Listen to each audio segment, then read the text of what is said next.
हम लोग को प्रेरित करने के लिए सुखदेव गोस्वामी पाद देवताओं की इस प्रार्थना गाते हैं। अंत में, प्रार्थना के अंत में देवता लोग कहते हैं कि हमने यूं तो हमारा सद्भाग्य भोग लिया है, लेकिन जो कुछ बाकी बचा है वो हम अभी भोगना नहीं चाहते हैं। वो खुशी से उन भगवान को समर्पण कर देते हैं, और जिसके फलस्वरूप हमें इन मुकुंद सेवा का उपाय करने वाला शरीर लाभ हो। लेकिन ऐसा होता नहीं है उनकी इच्छा होते हुए, अर्थात वो वेटिंग लिस्ट में और हमारा कंफर्म है ना। लेकिन कंफर्म होते हुए भी हम उतना सीरियस होकर के भजन नहीं करते जितना सीरियस होकर के हम लोग अपने संसार का पालन करते हैं। माया की सेवा जितना सिंसियर होकर करते हैं, इतना हम भगवान की सेवा के लिए उपाय नहीं करते हैं। अब ठीक कह रहा हूं मैं? अब सीरियस हो गए, इसलिए मुझे लगा कि ना ठीक है। बस इतना ही सीरियस, जैसे अभी इस बात पर आप सीरियस हो रहे हैं, सदैव प्रति क्षण जब हम इतना सीरियस रहेंगे ना, इसको कहते हैं उत्कंठा। क्या कहते हैं? तो कंठ ऊपर करके, अब तो बॉम्बे गए हैं ना, वो लोकल ट्रेन टाइम लिखा है 5 मिनट बाकी है, लेकिन 30 पर भी कंठ उठा आ रही है, आ रही है। इसको कहते हैं उत्कंठा। कंठ ऊपर करके, जब तक ये उत्कंठा हमारे चित्त में निर्माण नहीं होती है, तब तक व्यक्ति को इसके लिए रोना चाहिए। सबकी होती है, मेरी क्यों नहीं होती है? ये उत्कंठा प्रेम की जननी है। उत्कंठा और दैन्य, ये दोनों मिलकर के व्यक्ति के चित्त में भगवत प्रेम का जनन उत्पन्न करने वाला है। दोनों चीज, इससे प्रत्येक भक्त को ये चाहिए कि जब इतनी कृपा मिली हुई है तो उपेक्षा पूर्वक भजन न करे। हमारा भजन उपेक्षा पूर्वक चलता है। कैसे उपेक्षा होती है? जब हम जपमाला करते हैं तो माला अंदर गिर जाती है। अच्छा है कि झोली रखा है प्रभुपाद जी ने, नहीं तो तप से नीचे गिरेगी। और पता चल जाएगा कितनी बार एक माला में नीचे गिरती है, और जहां से उठाते वहां चालू कर देते वापस। बोला आगे पीछे मत देखो, नहीं तो एक माला जाएगी फिर। वो जैसे तैसे हम उनको पूर्ण करते हैं, क्योंकि 8:30 बजे ऑफिस जाना है। जितनी ऑफिस जाने की लालसा या उत्कंठा है, उतनी भजन में नहीं है। ठीक बता रहा हूं? आप यार खुल करके नहीं बोलते हैं। हो सकता है शर्म के मारे नहीं बोलते होंगे। यार ये बात तो सच है, कैसे हाँ बोले, पर बोल देना चाहिए, है ना? इसी से हृदय का शुद्धिकरण होता है। जब हम अपने मन को निवेदन करते हैं, और कोई एक भक्त तो होना चाहिए हमारे पास जिनके पास गलत से गलत भावना अगर चित्त में उठी है तो उनको निवेदन कर देना चाहिए। इससे शुद्धिकरण होगा। सबको नहीं बताते फिरना चाहिए, एक भक्त कोई होना चाहिए जीवन में, जिनको आप शिक्षा गुरु के रूप में ग्रहण किए हैं। उनके पास सब कुछ बता देना चाहिए।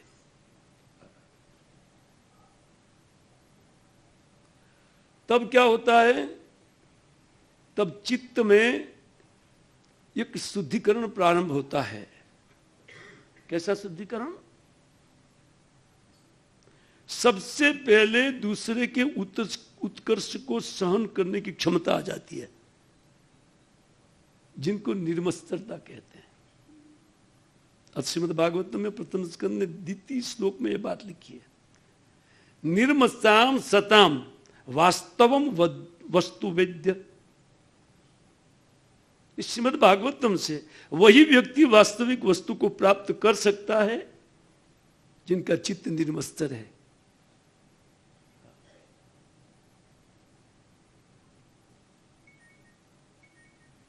तो ऐसा निर्मस्तर चित्त और भगवान की भक्ति के प्रति राग, ये जब दो मिलते हैं तो भक्त का भजन रात दिन चलता रहता है।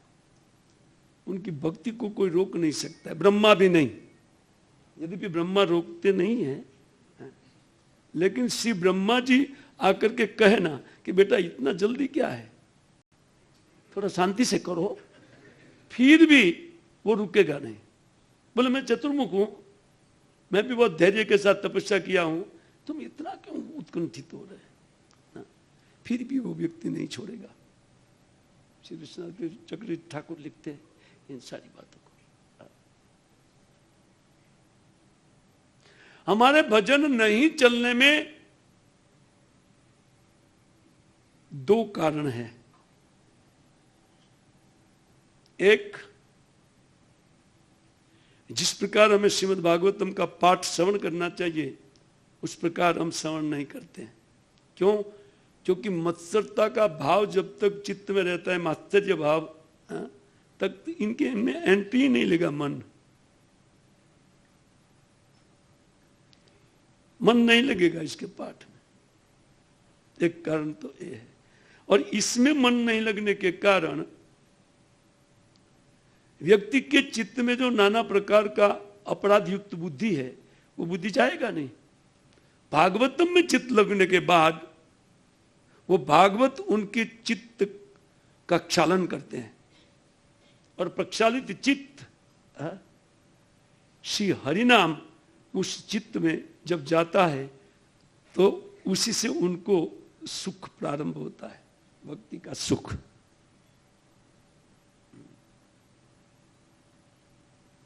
तो भक्ति सुख के पहले यही भक्ति जो श्रवण भक्ति है उसमें व्यक्ति के मन को यहां लगाना बहुत आवश्यक है। अपने मन को यहां लगाना बहुत आवश्यक है। अविचल ध्रुव लोक को देख करके, उन ध्रुव तारे को देख करके हमें उपदेश लेना चाहिए कि 5 साल का बालक 5 साल की आयु में भगवत प्राप्ति कर सकते हैं, तो मैं तो बूढ़ा हो गया हूं उनके साथ। देखो ये चरित्र प्रहलाद महाराज का, ध्रुव महाराज का चरित्र, तो वो गदाधर पंडित के पास जाकर महाप्रभु 100 बार सुने, 100 बार। ये हमारे लिए सुने थे। ऐसे चरित्र सुनने से व्यक्ति के चित्त में दृढ़ता आती है भक्ति के प्रति, खास करके ध्रुव महाराज का चरित्र। और भक्ति के प्रति व्यक्ति का इतना एक निश्चय हो जाता है कि मर जाऊंगा लेकिन मैं भगवत प्राप्ति करूंगा।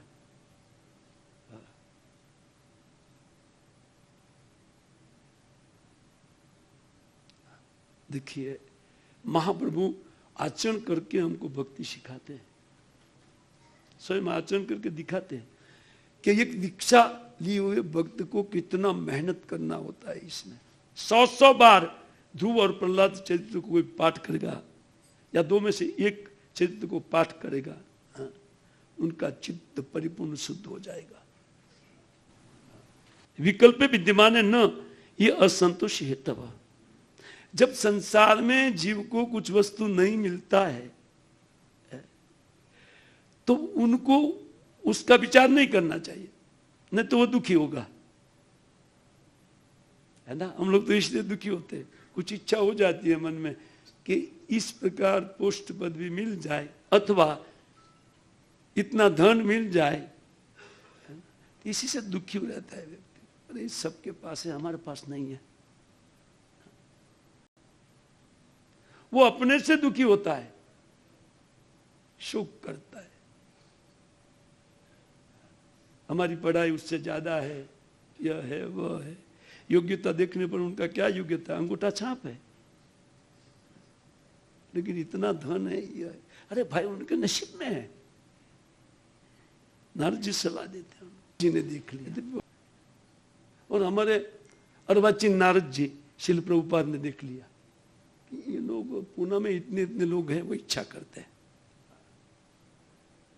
ये अर्वाचीन नारद है। प्रभुपाद जी बोलते नारद जी की तरह मुझे लोग श्राप देते हैं, जब इनका बेटा इधर आ जाता है तो वो लोग गाली देते हैं। मैं भी नारद जी दक्ष प्रजापति के पुत्र 10,000 को ब्रह्मचारी बना दिया, तो वो लगा गाली देने। ये संसार है, ये तो मेरे सेवक को ये लोग ले जा रहे हैं, क्योंकि मैं इसको भोगना चाहता हूं। एक पिता भी पुत्र का भोग करना चाहते हैं, ध्यान रहे। इसे बहुत पिताजी नहीं करना चाहिए। हमारे पिताजी हमें बहुत प्रेम करते हैं, वो पिताजी की उपेक्षा करके इस पिताजी को देख के असली पिता की उपेक्षा हो जाएगी।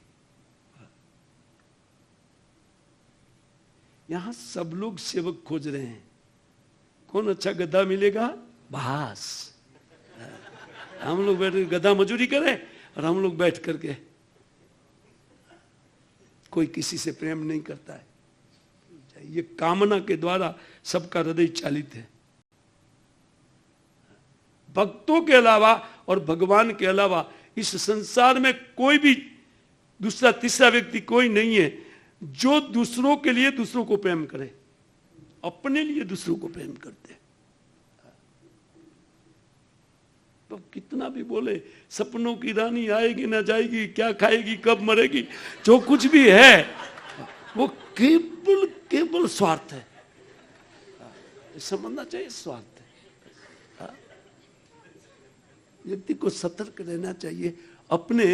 वो जैसे कोई प्रेम का गान उठाए ना, बोले चीटर आया है, वो बोलना नहीं है उनको, अपना काम करना है। वैराग्य होगा नहीं तो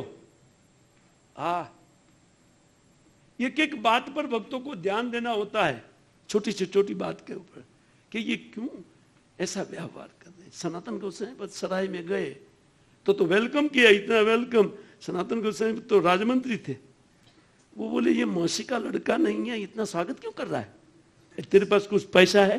बोले 7 स्वर्ण मुद्रा है। बोले लाओ, मृत्यु का घंटा जेब में क्यों रखते, लाओ दो इनको। छोटी से छोटी बात पर अगर ध्यान नहीं देंगे ना, तो भक्ति करते हुए भी उसी प्रकार मारे जाएंगे जिस प्रकार एक सामान्य व्यक्ति नई भक्ति करने वाला मर जाता है। ये बहुत कीमती शरीर है मनुष्य जीवन, और उसमें भी भक्ति का उपाय करने वाला मुकुंद से वो पैकम स्प्रिया, हमारी इच्छा है। देवता लोग बोलते हैं इस शरीर को ऐसे फालतू में गंवा दो, या दूसरे के प्रति और जैसा तैसा वचनों का प्रहार करके इसको कभी नहीं चलाना चाहिए। इसको केवल स्वार्थ सिद्धि के लिए चलाना चाहिए। खान पान में स्वार्थ सिद्धि नहीं है।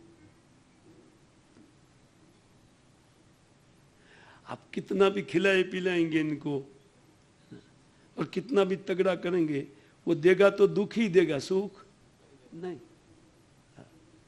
इसलिए कम डाल करके ज्यादा से ज्यादा माइलेज खींचो। पेट्रोल कम से कम दो, माइलेज ज्यादा लो, तब ये ठीक रहेगा, बीमार नहीं होगा। नहीं तो जितना पालन पोषण ज्यादा करते हैं लोग, वही हॉस्पिटलाइज होते हैं, उनको ही तकलीफ आती है। क्योंकि माया सोते अच्छा सेवक मिला है, बेचारा खूब दुख दो, उसको दुख दो, इसको दंड दो। वो जितना हम सेवा करेंगे हमको दंड ही मिलेगा। सुख पूर्वक भजन करना है ना, इसको दमन कीजिए, बॉडी को। तब वो ठीक रहेगी।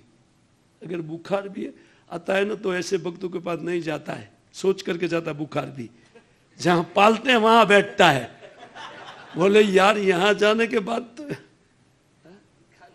तो वो कुछ नहीं मिलेगा खाने पीने को, है ना, वो क्यों जाएगा, वो आएगा नहीं। जी वो कहते हैं।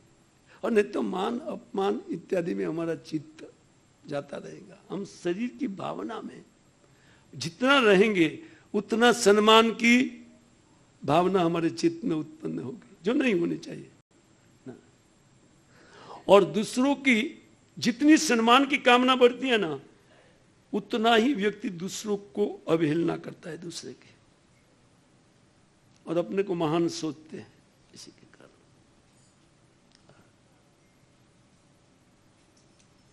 ये बालक को समझा दे ना, अधुना अवमान विकल्प विद्यमान न ये असंतोष हेतव।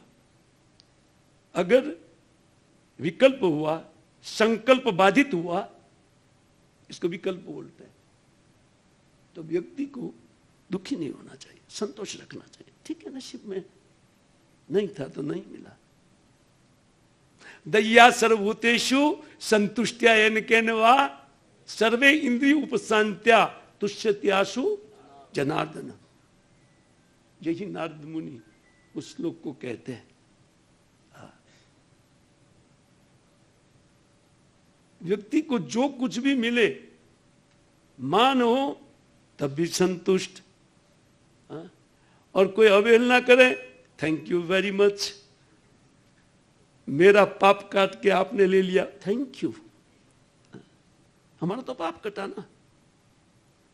निंदक व्यक्ति सबका पाप खाता है बैठ करके, ये की बिजनेस है इनका। बोले ये लोग को सुखी करो, ये लोग को सुखी करो, बेचारे दुखी है ना, उनकी निंदा करके वो अपने को सुखी करना चाहता है। तो ऐसे व्यक्ति को तो फैसिलिटी दो आप, खाया कि नहीं, खा करके करो। चूंकि यार हमको तो अच्छा मशीन मिल गया है, उनका सत्कार करना चाहिए। जो निंदा करने वाले हैं उनका सत्कार जो सीख गया, उनका भजन रुकेगा नहीं। इसलिए चैतन्य देव कहते हैं, अमानी न मान देना कीर्तनीय सदा हरि। उनको सदैव सम्मान कीजिए आप। और जो आपका गुणानुवाद करते हैं, मित्र है, फिर भी उनके साथ ज्यादा मत रहो, क्योंकि इससे कॉलर ऊपर होता है, अहंकार बढ़ता है। असंतोष अहंकार को बढ़ाता है, या असंतोष व्यक्ति को दुखी करता है। हमारे पास नहीं है। पुंसो मोह मृत्य भिन्ना या लोके निज कर्म भी। उन मोह के कारण व्यक्ति एक भिन्न अवस्था में आ जाता है। असंतुष्ट व्यक्ति जो होता है, वो कहते निज कर्म भी, अपने कर्म के कारण जो भी मिला उससे संतुष्ट रहना चाहिए। तेरा क्या अपमान सम्मान। कहते बहुत सुंदर उपदेश है। ये सारा उपदेश चैतन्य महाप्रभु इसने 100 बार इस उपाख्यान को श्रवण करके हमको उपदेश दिया है। क्योंकि यह मान सम्मान की कामना, यह वह जो भी होता है, वो हमारे चित्त से हटाकर हमको भक्ति के शुद्ध मार्ग पर प्रशस्त करना चाहते हैं चैतन्य देव। इसलिए भक्तों का इस प्रकार का आचरण सिखाते। कई ऐसे वाक्य है इसमें। मैं अवनीत क्षात्रम गौरम उपेत।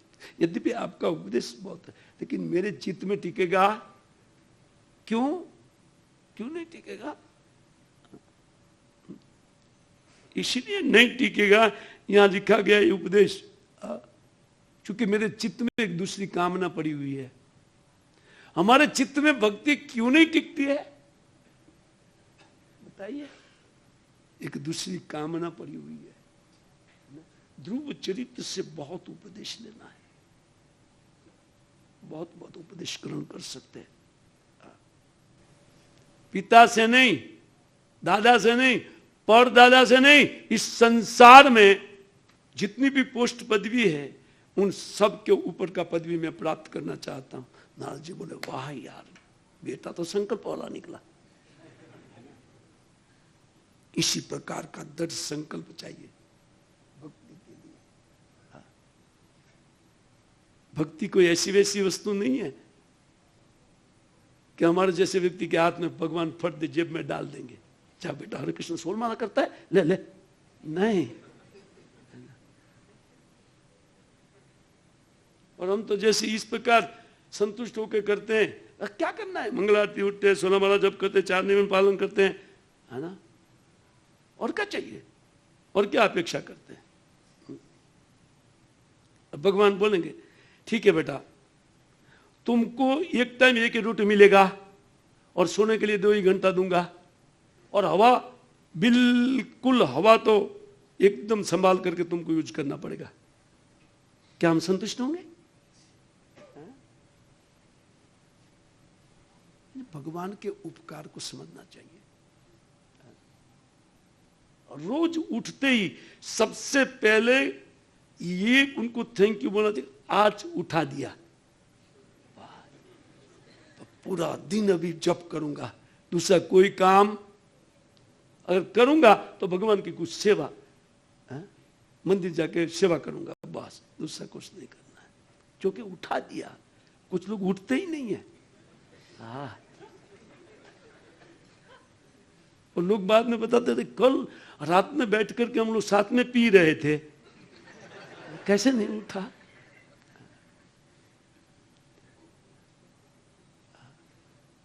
जितना इस श्लोकों की आलोचना जितना ज्यादा हम करेंगे ना, उसको जितना ज्यादा हम लोग हृदय में गम करेंगे ना, उतनी हमारी भक्ति में दृढ़ता आएगी, ध्रुव महाराज की तरह। इसलिए महाप्रभु इसको 100 बार हमारे लिए श्रवण किए।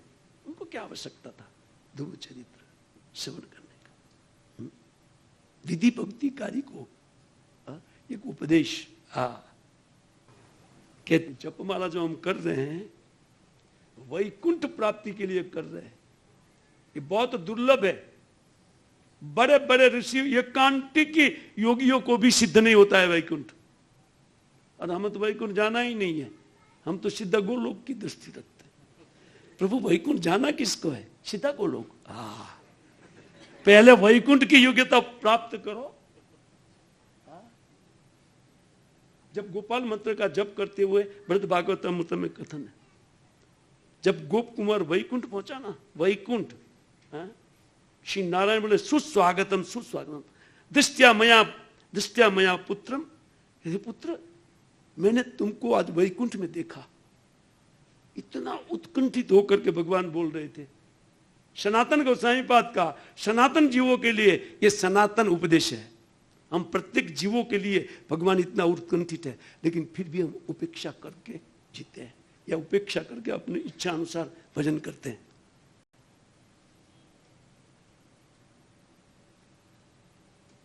बताइए।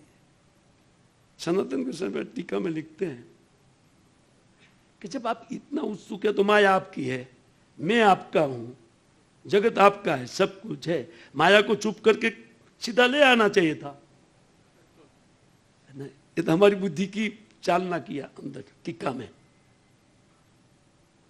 बुद्धिजीव क्या सोचते हैं उसको, बिना मेहनत लाते थे तो क्या दिक्कत था। भगवान बोले देखो बेटा,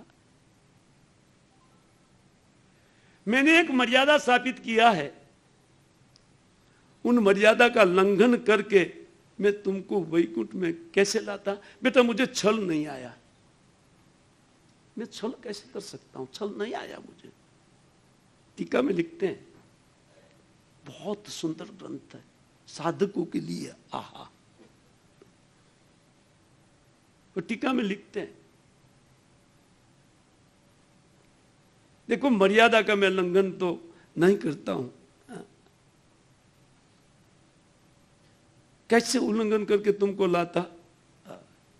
अच्छा, मुझे छल नहीं आया, बोले मेरे नाम जैसा छल मुझे नहीं आया कि अजामिल जैसे दुष्ट और पापी व्यक्ति को पुत्र के बहाने उच्चारण करवा करके वैकुंठ लाया, ऐसा छल मुझे नहीं आया। क्या वो नाम हमारे पास नहीं है? गंभीर होना चाहिए भक्तों को कि सनातन गोस्वामी पाद की शिक्षा क्या कहती है।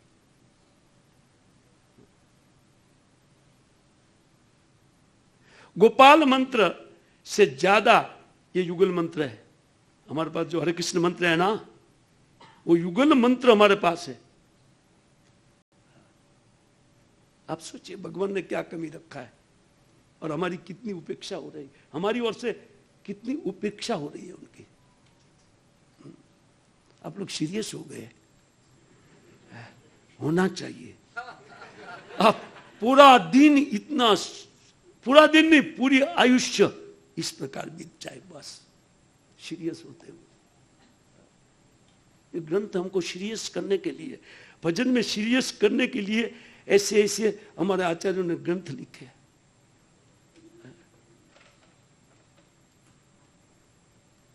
बोले फिर भी तू हमारी ओर नहीं देखा, फिर भी जब देखा मैंने, तीसरे श्लोक में बोल रहे कि फिर भी तुम मेरी उपेक्षा करके जी रहे थे, तब मैं तुम्हारे पर उन कृपा करने के लिए अत्यंत मेरा चित्त व्यग्र हो गया और मैंने अपने प्रिय उन गोवर्धन में तुम्हारा जन्म करवाया। वो गोप कुमार गोवर्धन का था। मुझे रहा नहीं गया कि ना ये कभी नहीं आएगा, कभी साधन नहीं करेगा। जब व्यग्र चित्त में हो गया तो गोवर्धन में तुम्हारा मैंने जन्म करवाया। लेकिन तू फिर गाय चरा रहा था गोवर्धन। अब मुझे जब नहीं रहा गया तो जयंत आख्यक जो गुरु है ना, तेरा गुरु है ना, वो मैं ही हूं। देखो तीनों तीन वस्तु हमारे पास है। गुरु है या चांस है गुरु का, सदगुरु का चांस हमारे पास है कि नहीं? नाम दिया है और धाम, क्या बाकी रखा है? कुछ बाकी रखा भगवान ने हम लोग को?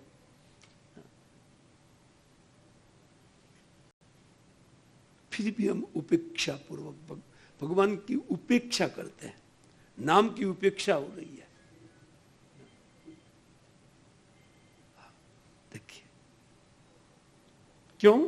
क्योंकि ध्रुव महाराज की तरह हमारा हृदय है, लेकिन ध्रुव महाराज जैसी दृढ़ता अभी हमारे पास, हृदय तो है, हमको कुछ भौतिक वस्तु चाहिए। लेकिन उन्होंने क्या इच्छा किया था? इस ब्रह्मांड में ब्रह्मा जी के पास सबसे बड़ी पोस्ट है, वो उनको नहीं चाहिए था। बोले दादा परदादा छोड़ो, इस पूरे ब्रह्मांड में किसी के पास नहीं है, उस पदवी को चाहता हूं। फलस्वरूप भगवान ने वैकुंठ का रचना किया। किस लिए? हम लोग को दिखाने के लिए कि लोग रोज उठ करके देखे और भजन करें। दूर तारे को देख करके कैसी निष्ठा चाहिए हमें, है ना? इसलिए भौतिक संसार में वैकुंठ रख दिया हमको दिखाने के लिए। और जिनके ऊपरी अध चारों ओर रहने वाले जितने भी बड़े बड़े भृगु इत्यादि ऋषि मुनि हैं, जनलोक निवासी, महरलोक निवासी, कोई भी है, सत्यलोक पर्यंत सभी लोग ध्रुव की वंदना करते हैं, वैकुंठ की वंदना करते हैं। इसी बात को लेकिन एकांत में बैठ करके जप करे, कोई आपको पूछेगा भी नहीं, जप कर रहा है, छोड़ो यार। देखो भजन करने वालों को कोई इतना ज्यादा कोई वैल्यू नहीं है भजन, जबकि भजन करने के लिए ये संस्था है, कराने के लिए। लेकिन जो भजन करता है, प्रेम से नाम जप करता है, अरे वो निठल्ला बैठ करके नाम जप, हमेशा नाम जप, नाम जप। क्या सेवा नहीं करना चाहिए कुछ? अभी आप रघुनाथ दास गोस्वामी बात को पूछिए कि प्रभु जी आपका सेवा क्या फिक्स किया है? ये जब तो आप अपने लिए कर रहे हैं। पूछ सकते हैं कोई? रघुनाथ दास सनातन गोस्वामी पाद को पूछ सकते हैं? आपका विग्रह आप पास जबरदस्ती आया था? नहीं, उन्होंने मंदिर बनने के बाद छोड़ दिया।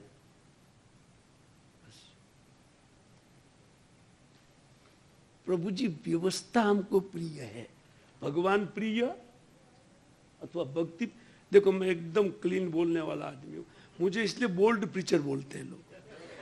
बोल्ड प्रीचर है, सीधा सीधा नहीं बोलना चाहिए, थोड़ा मस्का साथ में लगाकर बहुत बोल लिया जाता ही नहीं अंदर, हथौड़ा पड़ता है ना तब जाता है। हथौड़ा चाहिए, बहुत सॉफ्ट बोलने वाले हैं, हथौड़ा मारने वाले कम है। प्रभु जी जितनी भी सेवा है और जो कुछ भी मंदिर में है उन सब का फल प्रभुपाद जी निश्चित किए हैं जप में मती। 99% जप से काम बनेगा। कौन मना कर सकता है प्रभुपाद जी को? और भजन किसको कहते हैं समझ लीजिए। और कोई प्रश्न है जी? पहले दो शब्द कहे थे, एक उत्कंठा और एक दैन्यता प्रेम की जननी होती है, तो उसके बारे में कुछ बता सकते कि दैन्यता हम कैसे डेवलप करें हमारे अंदर? और व्यक्ति जितना दैन्य को अपने चित्त में वो स्थान देता जाएगा उतनी मात्रा में उनका आचरण अत्यंत, वो अपने आप को एक सामान्य मनुष्य समझता जाएगा। सबसे पहले सामान्य मनुष्य समझेगा मेरे में कोई विशिष्टता नहीं है। व्यक्ति के पास सद्गुण होने के बावजूद भी अगर व्यक्ति के चित्त में दैन्य आता है तो सद्गुण को हवा समझते हैं, अपने सद्गुण को, और वो दीनता दूसरे के सद्गुण को देख लेती है। अभी हम लोग हमारे सद्गुण को हाईलाइट में रखते हैं, हमेशा चित्त में हाईलाइट में रहता है क्या? हमारा सद्गुण। अरे इतना अच्छा मैं बोलता हूं फिर भी यार तालियां नहीं बजती है, तो तालियां बजनी चाहिए, आप बजाओ मत। लेकिन एक भावना है ना, जब दैन्य आ जाएगा ना तब वही भावना आपका अपमान करने के व्यक्ति के साथ चली जाएगी, हमारी भावना, और ये बताएगी कि अगर इसकी जगह तू होता था तो, है ना, तब आपका गुस्सा, आपका अहंकार सब कुछ ठंडा। ये जो भावना है ना उनको दूसरे पक्ष में ले जाने वाला दैन्य है प्रभु जी, समझ लीजिए आप।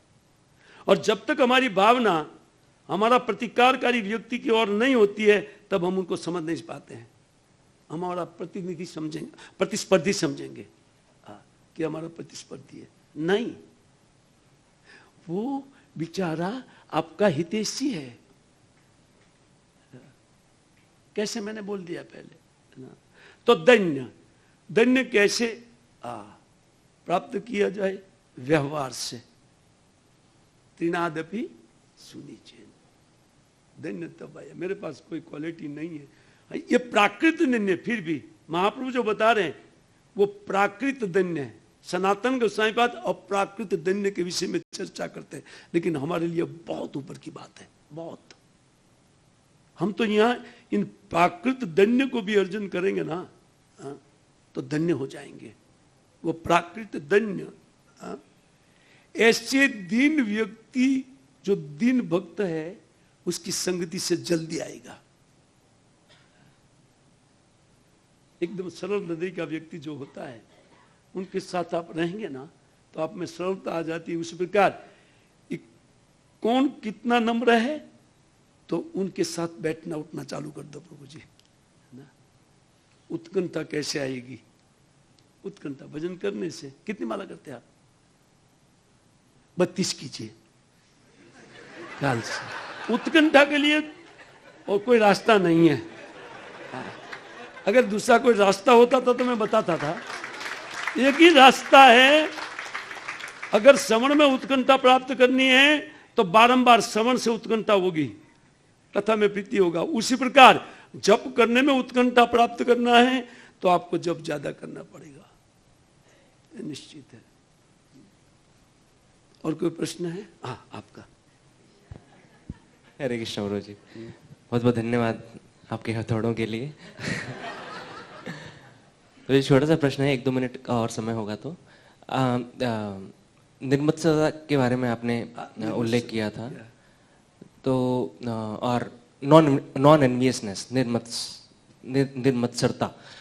तो भक्ति में हमें आगे बढ़ने के लिए आपने बताया कि निर्मत्सरता चाहिए, एनवी नहीं होनी चाहिए। विशेषकर ध्रुव महाराज के चरित्र में कैसे समझे हम, जब उन्होंने शुरू किया था तो एनवी थी उनकी अपनी माता, सौतेली माता के प्रति और पिता के प्रति, तो उनको चाहिए था कि मुझे ऐसा राज्य मिले। इसी भागवत में दूसरे श्लोक में निर्मस्ताम सताम वैद्यम वास्तवम अत्र वस्तु, तो देखिए तो ये दोनों सामने सामने आता है। ऐसा क्यों? तो किस प्रकार से वो छुटकारा पाए निर्मत्सरता से? मैं समझ गया आपका पॉइंट, मैं उत्तर कर रहा हूं जी, है ना। तो इसी बात को जो समझाएगा वो एक्सपर्ट टीचर है। भागवत में जो विरुद्ध बातें आती है वो क्यों आती है उसको समझना बहुत जरूरी है। पहले बोल दिया निर्मत्सर होना चाहिए, और मत्सरता से इनका मत्सरता होने के बावजूद भी वो भगवत प्राप्ति में कारगत हुई। ध्रुव महाराज कारगत हो गए, क्यों? इनके पास दृढ़ता थी। मात्सर्य के साथ अगर दृढ़ता मिल जाए तो आपका मात्सर्य खट से हट जाएगा, है ना। भगवान का भजन करते हुए कुछ देर नहीं लगेगा, मात्सर्य हटने का कोई समय नहीं लगेगा। इसी बात को दर्शाने के लिए उधर निर्मत्सर या मत्सर युक्त ध्रुव को 6 महीने में भगवत प्राप्ति, लेकिन भगवत प्राप्ति 6 महीने में कैसे किया वो जानने योग्य बात है।